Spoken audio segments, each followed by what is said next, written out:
ایسے لوگ جن کو اللہ تعالیٰ کی ذات نے عالم ارواح میں چن لیا تھا، یعنی اللہ تعالیٰ کی ذات کے برگزیدہ اور خاص لوگ جب اس دنیا میں آتے ہیں نا، تو اللہ تعالیٰ کی ذات ان کو تنہا کبھی نہیں چھوڑتی، ہمیشہ اس کے سر پہ رہتا ہے اور اس کو بار بار اشارے دیتا ہے کہ تمہارا اس دنیا سے کوئی تعلق نہیں، تم نے فقط میری خاطر زندگی گزارنی اور میری طرف لوٹ کے آنا ہے۔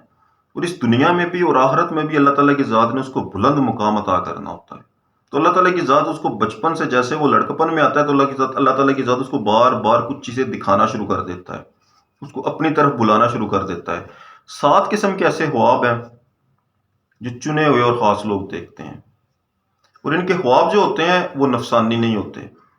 اللہ تعالیٰ کی ذات ان کو جو خواب ہوتی ہے وہ اس کے امر کے تابع ہوتا ہے، اس کے نفس کے تابع نہیں ہوگا۔ مثلا انسان کے اندر بہت گہرائی ہے، انسان کے اندر نفس بھی موجود ہے، انسان کے اندر اللہ کا امر بھی موجود ہے، انسان کے اندر شیطان بھی مداخلت کرتا ہے۔ ان تمام کے اثرات انسان کی باڈی پہ آنے ہوتے ہیں۔ اور جو نفس ہوتا ہے نا، وہ کیا چیز ہے؟ وہ دنیاوی لذت اور دنیا کی خواہشات ہے۔ جب انسان کسی دنیا کی طمع یا جمع کے پیچھے بھاگتا ہے نا، اس کے لیے تگ و دو کرتا ہے، بار بار اس کو سوچتا ہے، تو انسان اپنے نفس کے تابع ہوتا ہے۔ اس صورت میں جو خواب دیکھے گا وہ نفسانی خواب ہوگا، اور ایسے خواب میں شیطان کی انوالومنٹ بہت زیادہ ہوتی ہے۔ لیکن اللہ کے خاص اور چنے ہوئے جو لوگ ہوتے ہیں نا، ان کا خواب نفسانی نہیں ہوگا، ان کا خواب ہمیشہ ربانی ہوگا، ان کا خواب اللہ کے امر کے تابع ہوگا۔ اس امر کے ذریعے اللہ تعالیٰ کی ذات ان کو ایسے اشارے دے گی جو اس کو خود خدا کی جانب لے کے جائے گا۔ اب وہ کون سے 7 ایسے خواب ہیں جو ایسے بندے بار بار دیکھتے ہیں؟ اس دنیا میں اللہ تعالیٰ کی ذات کے بہت بڑے بڑے نشانات موجود ہیں جو اس بات کا اشارہ دیتے ہیں کہ تم نے اللہ تعالیٰ کی جانب کو سفر کرنا ہے۔ انسان کو ان کو دیکھ کر اللہ یاد آتا ہے۔ وہ کون سے؟ اللہ کے ولی کی درگاہ، مدینہ شریف، کربلا، مکہ شریف۔ اس کے علاوہ بھی بہت سی ایسی درگاہیں ہیں، بہت سے ایسے مقامات ہیں جن کو دیکھ کر بندے کو خدا یاد آتا ہے۔ وہ لوگ خواب میں بار بار ان درگاہوں کو دیکھیں گے، وہ بار بار ان چیزوں کو دیکھیں گے۔ ان چیزوں کے ذریعے اللہ تعالیٰ کی ذات ان کو بار بار اشارہ دے گی کہ تم نے زندگی میری خاطر گزارنی ہے۔ یہ پہلا وہ خواب ہے جہاں سے اس کا جرنی سٹارٹ ہوگا، جو اس کو بار بار نظر آئے گا۔ دوسرا، ایسا بندہ خواب میں پرواز کرے گا 2 طرح کی۔ ایک خواب میں وہ بلندی کی طرف سفر کرے گا، اور دوسرا وہ پستی کی جانب بھی سفر کرے گا۔ ایسا خواب اسے کیوں آئے گا؟ بلندی کی جانب سفر کرنا تو سمجھ میں آتا ہے، کیوں؟ کیونکہ اللہ تعالیٰ کی ذات اس کو یاد کروائے گی کہ تمہارا مقام بلند ہے، تم نے پرواز کرنی ہے۔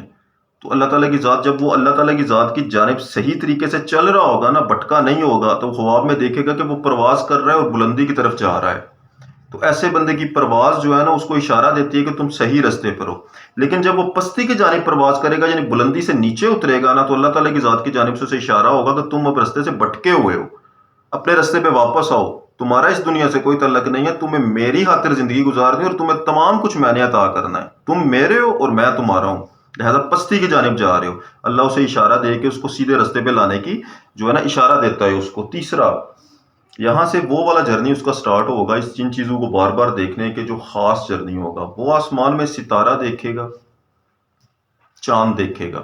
یہ وہ والا خواب ہے جو خاص لوگوں کو ہوتا ہے، کیونکہ اس کے اندر ایک ننھا فرشتہ رہتا ہے جو خاص چن لیا گیا تھا عالم ارواح میں۔ وہ خاص ستارہ ہے جو اس کے اندر محفوظ ہے۔ تو اللہ تعالیٰ کی ذات بار بار اس کو آسمان میں ستارہ دکھائے گی، چاند دکھائے گی، اس کو بتائے گی کہ تمہارا جو ہے نا وہ مقام اعلیٰ ہے، تم ایک ستارے ہو، ایک سٹار ہو۔ کیوں سٹار تم کیوں ہو؟ کیونکہ تم لوگوں نے اس وقت نہ تو اس نفس کے غلبے میں آ کے خدا کی ذات کو چھوڑا تھا، اور نہ ہی جنت کی لالچ میں آ کے خدا کی ذات کو چھوڑا ہے۔ تو اس دنیا میں آ کے بھی اس دنیا کی خاطر اللہ تعالیٰ کی ذات تمہیں کبھی چھوڑنا، اپنے آپ چھوڑنے نہیں دے گی۔ تو اللہ تعالیٰ کی ذات بار بار اس کو آسمان میں ستارہ دکھائے گی اور چاند دکھائے گی۔ اس کے علاوہ چوتھا بہت بڑا خواب، اس کو خواب میں آسمان نظر آئے گا۔ دیکھو، آسمان کا دیکھنا ایک گراں قدر، ایک بہت بڑی چیز ہے۔ اللہ تعالیٰ کی ذات نے قرآن پاک میں فرمایا ہوا ہے کہ میں نے ہر کسی کے لیے آسمان کے دروازے نہیں کھولنے۔ یہ ایک بلندی ہے، ایک وسعت ہے، ایک فراست ہے، ایک مقام ہے۔ ہر کسی لیے نہیں کھولنے۔ اس دنیا میں جب ہم اس دنیا سے پردہ کرتے ہیں نا، تو روحوں کو لے کر آسمان کی جانب جایا جاتا ہے۔ تو جو گناہ گار روح ہوتی ہے نا، اس کے لیے اللہ پاک آسمان کے دروازے نہیں کھولتا۔ یہ سٹیجز ہیں، یہ سٹیجز ہیں، ہر کسی کے لیے الگ الگ ہے۔ مثال کے طور پر اگر ایزی آپ کو میں سمجھاؤں نا، تو جنت میں درجات ہیں۔ نچلا درجہ ایک جھونپڑی سے لے کر ایک محل تک، اور اس سے بھی زیادہ جس کی انسان کو عقل و شعور ہی نہیں ہے، جس کی سمجھ ہی نہیں ہے انسان کو، وہ ایک وسعت ہے، ایک گہری چیز ہے، تو اللہ تعالیٰ کی ذات اس کو بار بار وسعت دکھائے گی، آسمان دکھائے گی کہ تمہیں میں نے وسعتیں عطا کرنی ہے، تمہیں میں نے اللہ بنانا ہے، تو اللہ تعالیٰ کی ذات اس کو بار بار آسمان دکھائے گی۔ یہ چوتھا خواب ہے جو وہ بہت زیادہ دیکھے گا۔ پانچواں، یہاں سے بغور آپ نے سمجھنا ہے چیز کو، کیونکہ پانچویں سٹیج میں آ کے اس کو ایک صورت نظر آئے گی۔ دیکھو، نماز کا قائم کرنا ایک صورت کو دیکھنا ہوتا ہے۔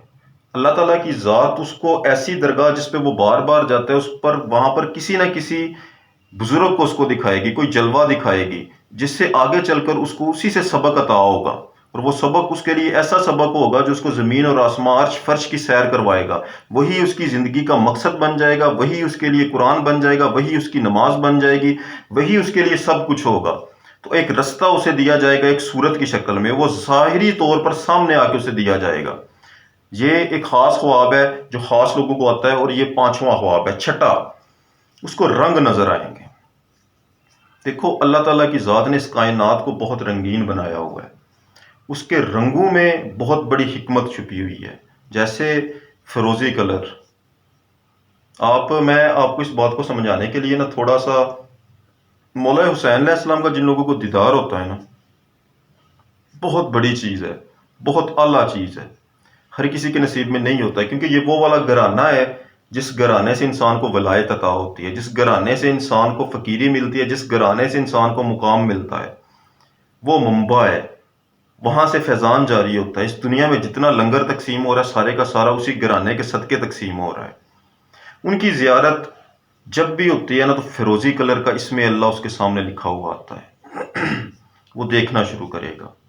یہ لیکن وہ والی چیز ہے جب انسان یہ پہلی 5 سٹیجز سے آگے نکل چکا ہو، یعنی اللہ تعالیٰ کی جانب اس کا سفر بالکل درست سمت میں ہو، اور وہ اللہ تعالیٰ کی ذات کو بار بار یاد کرتا ہو، اس کے اندر پیوست ہو چکا ہو لا الہ، وہ بار بار نمازوں کو قائم کر چکا ہو، وہ اس قدر مضبوط ہو چکا ہو کہ ایک وہ اللہ تعالیٰ کی ذات کا خاص بندہ بن چکا ہو، پھر جا کر اس کو اللہ تعالیٰ کی ذات اپنے رنگ دکھانا شروع کرتی ہے، اور ہر رنگ میں اللہ تعالیٰ کی ذات اس کو نظر آتی ہے۔ زمین پہ الگ رنگ ہوں گے، آسمان پہ الگ رنگ ہوں گے، ہر جانب اس کو اللہ تعالیٰ کی ذات کے رنگ نظر آئیں گے۔ یہ بہت بڑے نصیب کی بات ہوتی ہے، اس کو رنگ نظر آنا شروع ہو جائیں گے، اور جو لوگ دیکھتے ہیں اس چیز کو، ان لوگوں کو سمجھانے کی ضرورت ہی نہیں ہوتی، وہ خود بخوبی سمجھ جاتے ہیں، اور یہ عام بندہ اس چیز کو سمجھ بھی نہیں پائے گا۔ ساتواں، اسم اعظم وہ عطا ہو جاتا ہے۔ وہ کیسے عطا ہو جاتا ہے؟ وہ اسم اللہ کی صورت میں عطا ہوتا ہے۔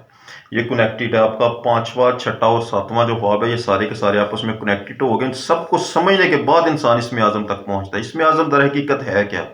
اسم اعظم ایک سبق ہے جو خود خدا بندے کو عطا کرتا ہے۔ میں نے بولا تھا نا کہ 5ویں خواب میں جا کر آپ جس بھی درگاہ میں جائیں گے وہاں پر آپ کو ایک نورانی شخصیت، ایک صورت نظر آئے گی۔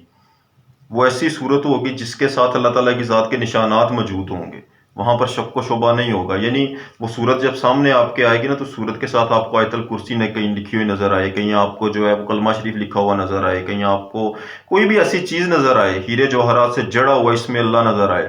یہ سب 7ویں سٹیجز پہ آگے ہوگا، اور اس سٹیج میں آ کے اللہ تعالیٰ کی ذات آپ کو اسم اعظم عطا کر دے گی، آپ کو اللہ تعالیٰ کی ذات وہ سبق عطا کر دے گی جس سبق کو آپ نے پوری زندگی پڑھنا ہے، اور وہی سبق آپ کے امر تک آپ کو لے کر جائے گا، وہی سبق آپ کی ذات کے اندر تک آپ کو پیوست کرے گا، اور آپ کا رستہ ہموار کرے گا جو آپ کو خدا تک لے کے جائے گا۔ یہ وہ 7 خواب ہیں جو اللہ تعالیٰ کی ذات اپنے خاص لوگوں کو دکھاتا ہے، اور ان کی سمجھ بھی صرف خاص لوگوں کو ہی آتی ہے، ہر کسی کی سمجھ میں یہ چیز نہیں آتی۔